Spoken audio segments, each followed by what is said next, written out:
And do we really need to talk about Italy and Sanremo? Yeah. Hell yes! It's literally like one of the best shows ever. And poor Samuele, every night, like at 2 o'clock, went live on our YouTube channel. The poor guy was an absolute trooper, and we have to give you your moment to talk about Sanremo. Thank you. What can I say? It was really something emotional for me. Like it's actually one of the best weeks in the year for me, and for not just for Eurovision enthusiasts in Italy, but just for Italian population, as I was saying before. And this year, it's every single year Sanremo gives us at least 10 good songs, 10 quality songs. And this year was like that. Like we started, as Jana also follows Sanremo, we started the first two days, the first two nights with really low expectations, like high expectations, but we were like, what is happening? Like the music is not. We were not mind blown, Yeah, we were not mind blown, and at the end on Saturday night we were like, okay, this year is also quality as well. But it's always like this in Sanremo because when you see the performance live, they are done with an orchestra. The music is done with an orchestra, and you cannot really feel the studio version there. Like the music usually, like the songs in Sanremo are really different from the studio version, and it's also something that makes you not like a lot of songs quite right on the hand. But then when you click on the Sanremo Spotify playlist and then you check them out, you almost fell in love with every single song. Like this year for me, that we had like 28 songs. That is actually a lot, too much for me. But it's like this. It's really a lot. And I have to say that we didn't have bad songs at all. Like we had like one, maybe two songs that were like no, but the others were pretty okay. Every single song was okay.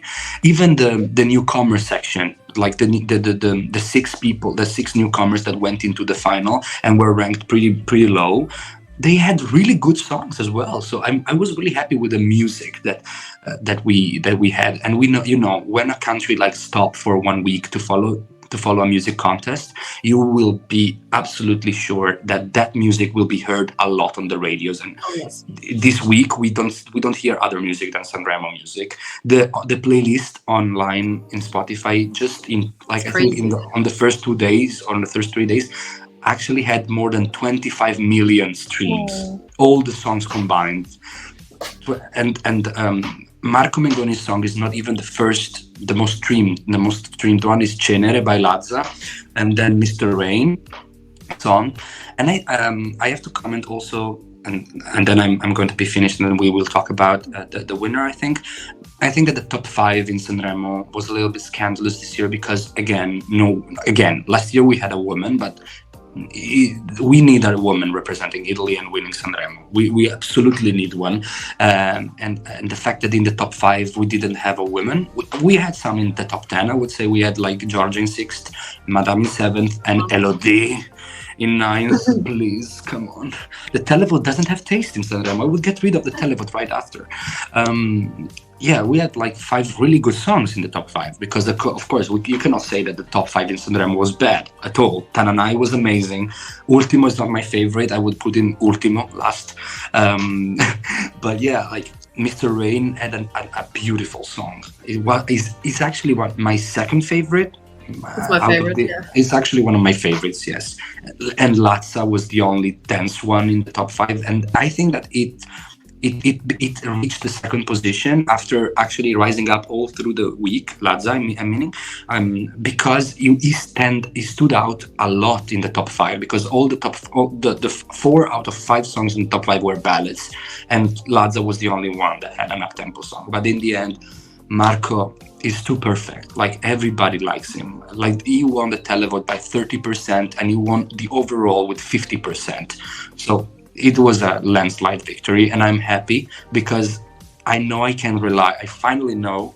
Like last year, no. This year, I can rely on the artist that I'm sending to Eurovision because he is a professionist. He's really professional. He has been doing this for 15 years. he already did a Eurovision Song Contest. He has a beautiful voice, and I'm sure that we will have a perfect vocal performance in the final. Again, not as last year, but yeah. Then we are going to talk about the song. And last thing that I'm going to say, I'm actually quite happy. I'm usually not happy of being a big five country, because I think that being in the semifinals grants you the possibility to connect more with people at home. But this year, I have to say that I am pretty happy with being a big five, because I really don't like televote only semifinals. So, and then for Italy, having a ballot is actually quite well to have juries. So yeah, that's just it. What do you think, guys, of Sanremo and Marco, of course?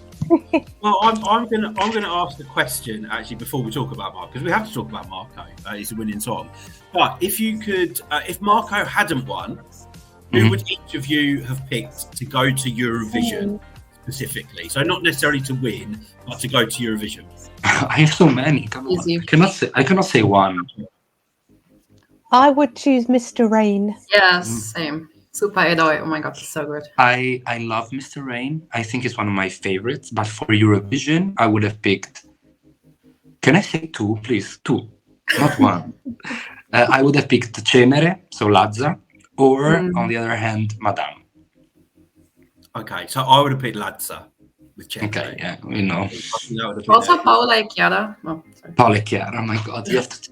Andy, did you listen to all the songs? Yes. Have I listened to all the songs? You? Who, me? Yeah. Yes. You have listened to all the songs? Okay. Yeah. Paola e Chiara were. Guilty pleasure. One of them being Lettera, what are they called? Campigni? I Cugini di Campagna. My God. Yeah. That's a guilty pleasure song of mine. That song was actually written by La Rappresentante di Lista. Yes. Loved it. But anyway, we did have a winner in Sanremo after 105 hours on Saturday. And it was Marco Mengoni. So, of course, he represented Italy at Eurovision in 2013 with the song 10 years ago. Pretty sure we will all say it was a beautiful song, a beautiful performance. Essenziale. And he's back now with another ballad, but a different style of ballad. You can't compare the two songs. With Due Vite. Have I said that right? Due Vite. Due Vite. Two lives. Two lives. So I'm going to come to you, Jess, actually. Your thoughts on this song for Eurovision, because there has been a little talk that he may change it. I'm not sure that that's going to happen. I'm pretty sure that he will go with this song, but what do you think? I do think that it's a good song, and it's a very beautiful Italian ballad, one that I really like. And I do think that it is a good choice for Italy in Eurovision. And I think it will do very well for Italy, as they normally do. But I do also feel like it's maybe a bit of a safe option for Italy. And I feel like Marco is better than the song. So even if Marco doesn't change the song, it's still a good song. He will still perform it well, and they will still get a very good result. But I feel like he could come with something even stronger and do even better. But as it stands, it's still really good anyway, I think. I know. So I'm very satisfied. I mean, Marco Mengoni is an amazing artist. He has so many good songs, like Venere e Marte, and also his first Eurovision entry was so good. I think I actually prefer Due Vite over his first one, L'Essenziale. It's so emotional. It's perfectly produced. You can't complain about anything. I agree with Jess. It's very safe, yes, but I don't think that's a bad case. I feel it's a perfect choice. I just hope he keeps the song, because it's longer than 3 minutes. So we will see if he will be able to cut it, because I think he said if he's not able to cut it in the way he wants it to be, he might change it. Yes, exactly. He said like that. Yeah. So let's see. I really hope he keeps Due Vite, because it's an amazing song. It's quality, and we know he can serve. He's a great performer. He has an amazing voice. He's good on stage. So yes, go Marco. Yeah, I have to say, I do really love the song. It's beautiful. But what I love more is his performance of the song, and no one can sell emotion and power in a performance like he can. And you can see how much he connects with what he's singing. about. And that's what sells this song for me. If you ask me, you know, would I choose this over Fire Amore? No. Would I choose this over Brividi? No, I wouldn't. But it's still a beautiful song. And Italy, year upon year upon year, sends class quality songs to Eurovision. And they're doing it again this year. But I do agree it's a safe entry as well. And I get what people are saying. But then I think where Italy has maybe said less safe entries, like 2017, you know, which was kind of a big fan favourite. Maybe didn't do as well as people thought it would. You know, Soldi, which maybe people didn't see coming second, but was a roaring success. So they've not always played it safe. But yeah, maybe in the past, Yeah, maybe like, years. I have to say, I'm sorry if I'm interrupting, but yeah, in general, like when it comes to ballads, I think that in the last 10 years we sent more songs that were not ballads, and we are targeted at like the country of ballads, but in reality we sent a lot of music. We just didn't send only ballads. In the last 10 years we sent L'Essenziale. If you want to take into consideration No Degree of Separation as a ballad, okay, I don't see it as a ballad properly. And then we had Fai Rumore, Brividi. That is another kind of ballad. It's just not that ballad. And then we have Due Vite. So we have just sent like 4 ballads in 10 years.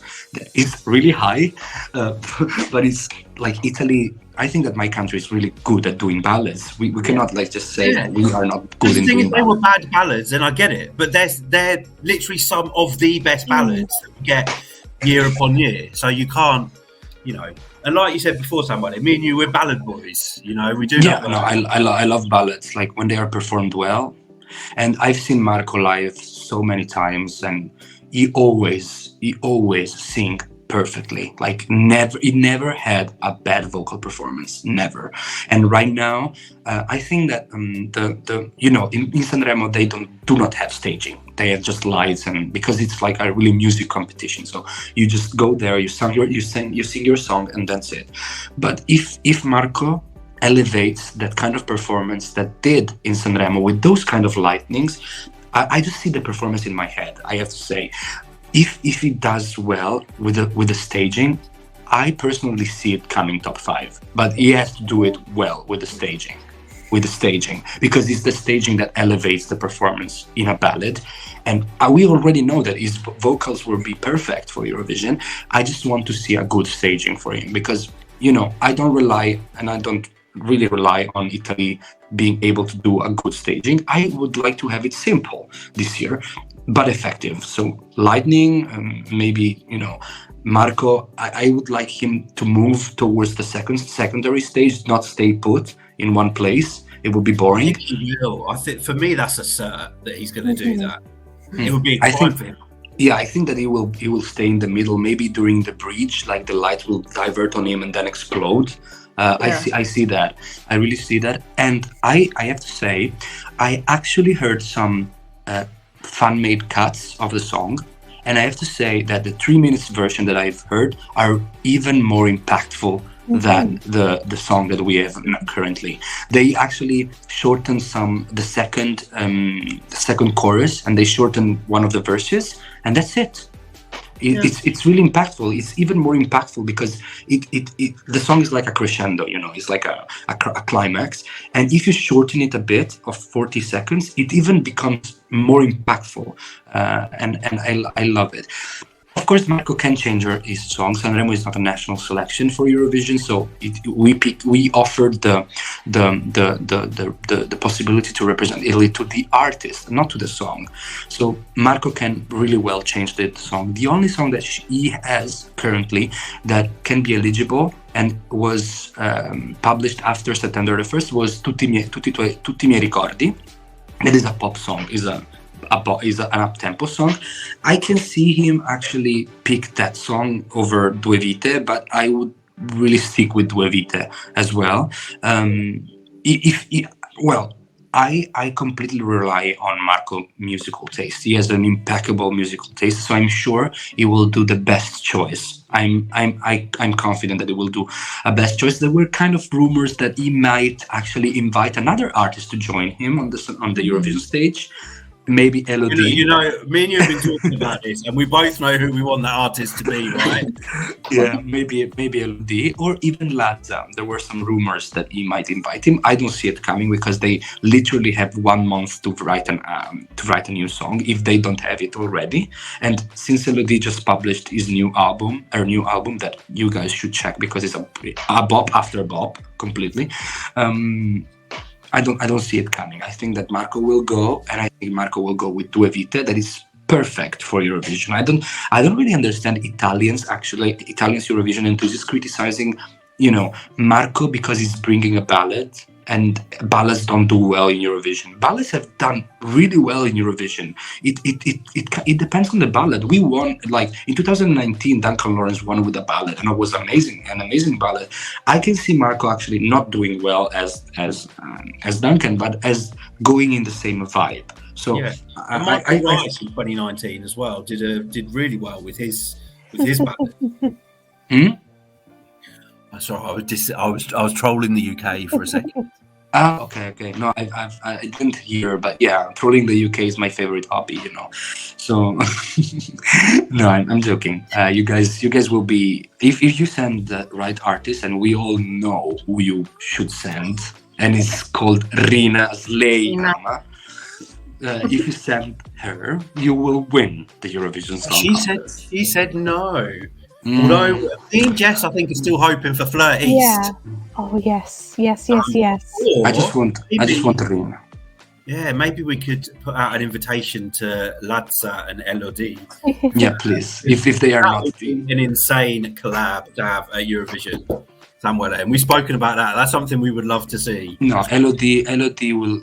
Sadly, she will never win Sanremo. I'm sure that she will never win Sanremo because she's from the Amici lineup, so the talent show, the Maria De Filippi talent show that is held by Mediaset. So the RAI is not really keen on making a winner of Amici win. Apart from Emma. Emma won Sanremo many times ago. Well, not too many times.